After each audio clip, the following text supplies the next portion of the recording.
Sometimes I question why I put myself through this. It is pouring rain and it's sub 50 degrees and I'm sitting in the cold sipping coffee. Why, you might ask? Well, to give you guys what you asked for. Look, you always want more content. You're wanting something on YouTube, and today we're here to give it to you.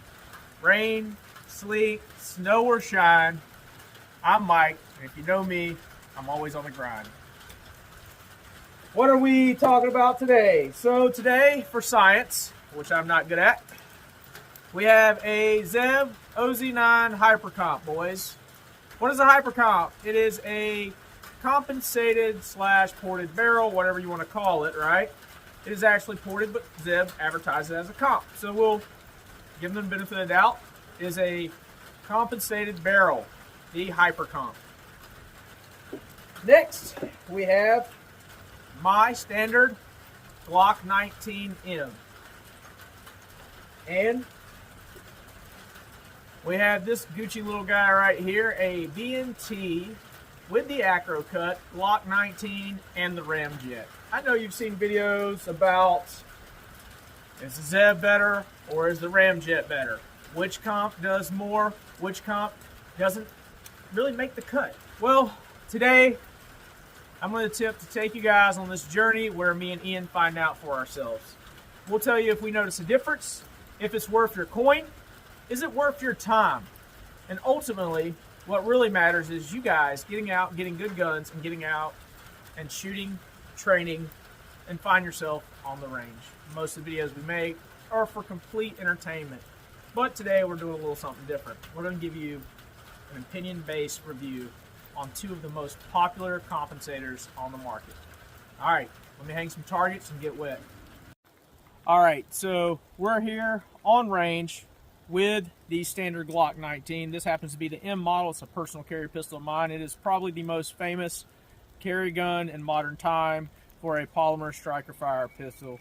So we're going to see what the best we can with a cell phone camera, the recoil looks like off of this pistol. So I'm going to give you a few rounds on target.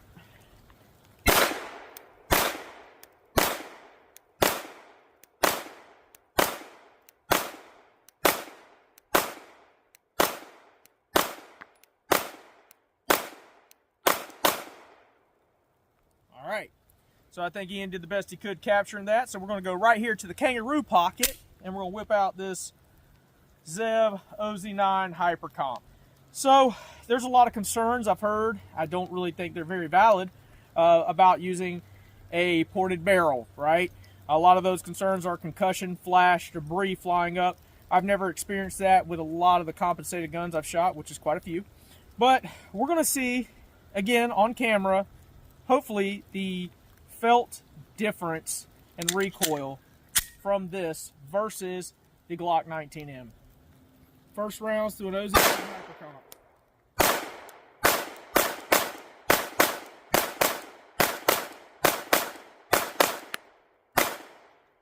That was 17 rounds, and I will tell you, the recoil impulse off this thing is noticeably different.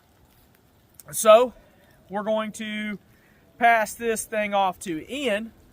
I'm going to get it on camera, him shooting, and get his take, and then we'll move on to the B&T Glock with the Ramjet.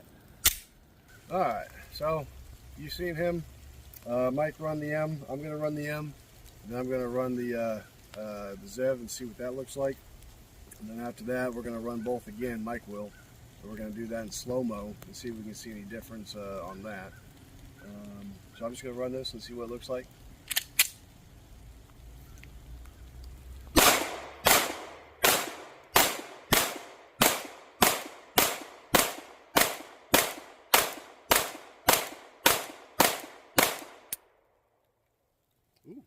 Did not lock open. Nope. Magpul P mags. Empty. Interesting find. Well, now I'm going to run the Zev, see what that looks like. A little note for the M. Those Magpul mags, a little bit unreliable as far as holding the slide back. So I always run Glock mags. Even in my shadow systems, all I do is run Glock mags. Never had an issue. So we'll see what this looks like.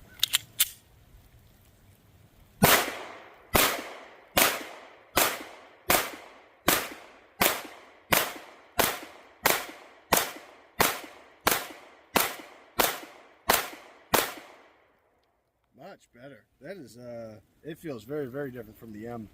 The recoil impulse is way, way lighter. There's definitely a lot less barrel rise, at least it seems like it. And the mag actually held open for the Zev mags.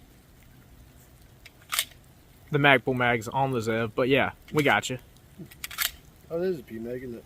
Yep, they ship with P mags, which is a, it's probably to keep Glock from suing them. I couldn't imagine that Glock would want their competitor or their clone to ship with their factory mags. But yes, go out and buy you some factory Glock mags. That is the first time out of plenty of rounds shot through the 19M where we've had a failure to hold the slide back. So Ian is shooting with gloves too, by the way, so he may have had his thumb on the slide release. So could be. Could have been. Doubt it, but yeah. All right, so we have the B&T Acro Cut Glock 19. So this is going to be the lowest acro cut you're going to be able to get on the market from B&T. So not only is this gun super cool, it's also featuring the hype beast, the Ramjet. So will it outperform the Oz9 Hypercomp? I'm going to put a few rounds through this thing for the first time, and I'm going to let you guys know, and we're going to get some slow-mo of it too, as well as Ian.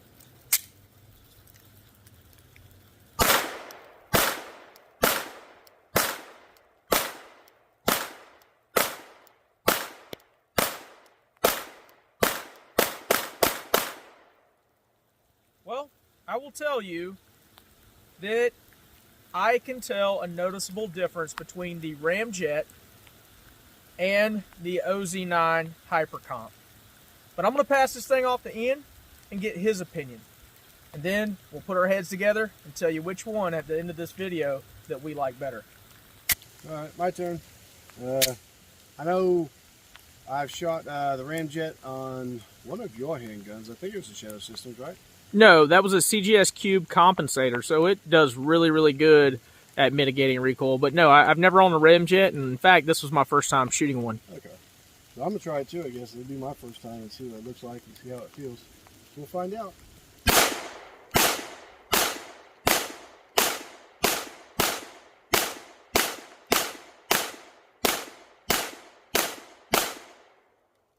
You can definitely feel a difference just from the standard Glock with nothing.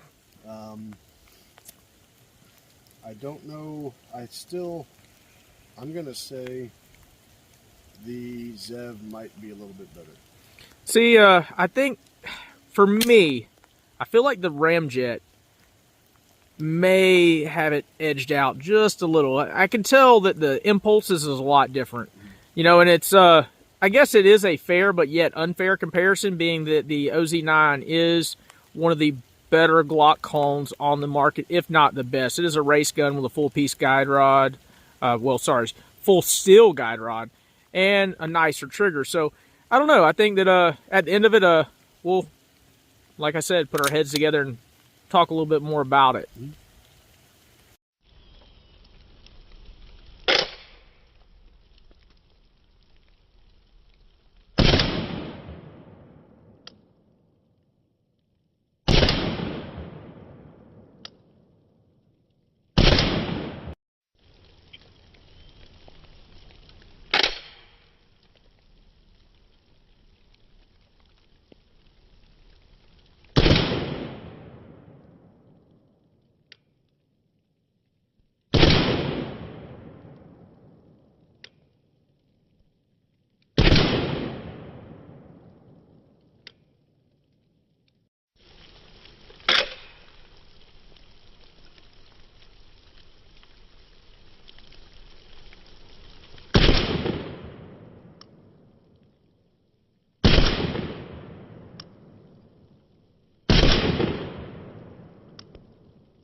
That's right. We got to finish this video. This cold is pretty unbearable, man. Mm-hmm. These Altamas, great shoes, but my toes are freezing, homie. So that is rear canvas. It is. So let me put my Smith down, and let's talk about the range. And the Oz9 Hypercomp, the Radian Ramjet, and the standard Glock 19. So we're back here at the shop like we promised, and we're in the tool room. And we haven't really discussed it on the way back from the range, but I have my opinion about which one I would prefer and what are the trade-offs. But I'm going to let Ian speak first. So, obviously shooting the M, no compensation, just standard,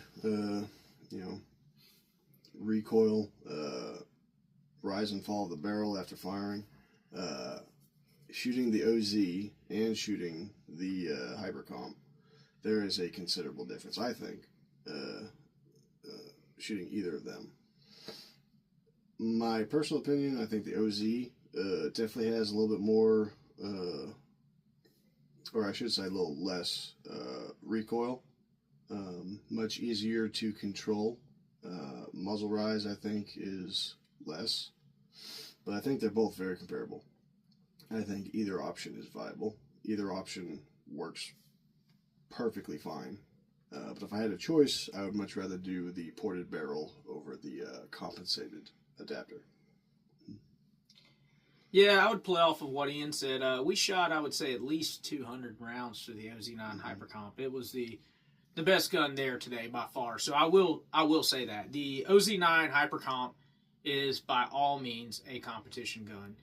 Now, the one downside to the Oz9 Hypercomp is it's almost completely unusable without a dot if you're trying to focus on shooting precise. The sights are not for that. They're just there.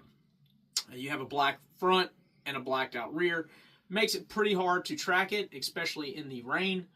I will say that the recoil mitigation is great. Now, life is not without sacrifice. And what do I mean by that? Me personally, I would much rather utilize the Ramjet, being that we have not experienced any malfunctions out of it yet, because it drops into a standard Glock. Now, if you get into an Oz9 Hypercomp, you can expect to have about $2,000 in a pistol and about another $500 to $600 in a red dot. So that's going to put you at, basically $2,500. By all means, if you got the money, spend it, right?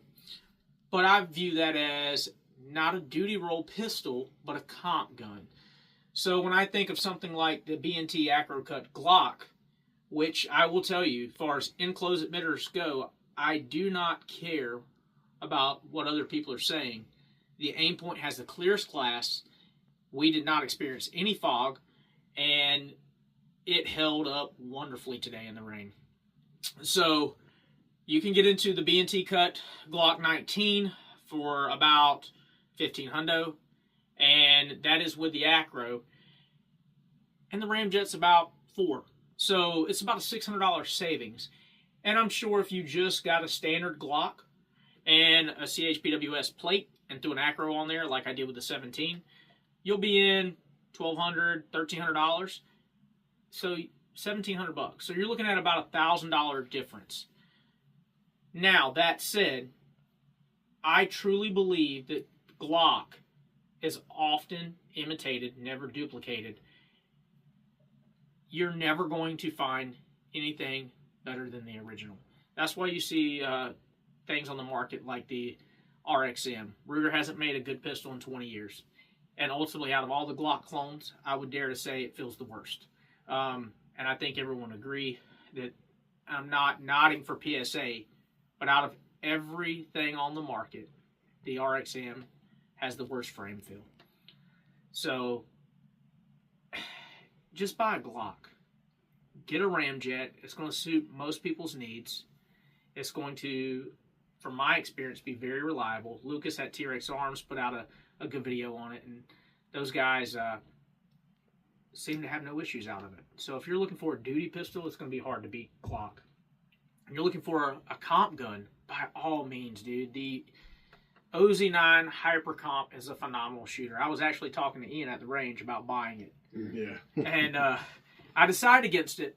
My buddy Nick at Noveski, he has one. He absolutely loves it. So if you follow those guys and the Pizza Bros, he's shooting the Oz9 Hypercomp. And the Pew Surgeon John, he has a couple Oz9s, and you know, they're great guns. There's nothing but good things to say about Zev. My buddy Spurge, he's got one as well. And all in all, man, as far as bang for your buck, just buy a Ramjet. What do you think? Absolutely. I mean, I've got a shower system for the house. I'm probably just going to buy a Ramjet for that and be totally happy. Yeah, I agree, man. That Ramjet's coming out of that B&T Glock, and it's going to go into my 19M. I think I'll probably carry it for duty. It does mitigate recoil pretty good. Yeah. It is very noticeable.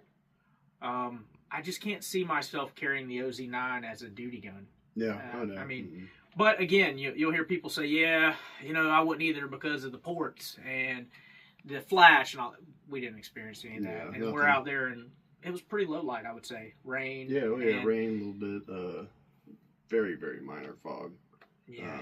And nothing, not a single flash at all. Couldn't see nothing. And I held it right against my body and shot it underneath my hat and everything else, and no debris, no nothing that I would have any concern with. So Zev did a phenomenal job. You have to understand the OZ9 Hypercomp has been out years before the Ramjet. So you're able to get into a pistol that maintains barrel length, that gives you better performance than an actual comp. But what is that trade-off? That trade-off is going to be speed, right? So you're going to slow down the feet per second of the round because of the way ports work. But with the Ramjet, you're getting a true compensator. You're going to get all that speed, all that momentum to put a round on target that you want, but you're going to get compensation. So it's really up to you guys to decide. I think that's it for this video. I hope you guys enjoyed it. If you did, smash that like button. Maybe subscribe. But always, man, go with God. Tune in next time. Thank you guys for your constant support. Christ is King. I'm Mike. This is Ian. We're Rudy's Firearms. Later.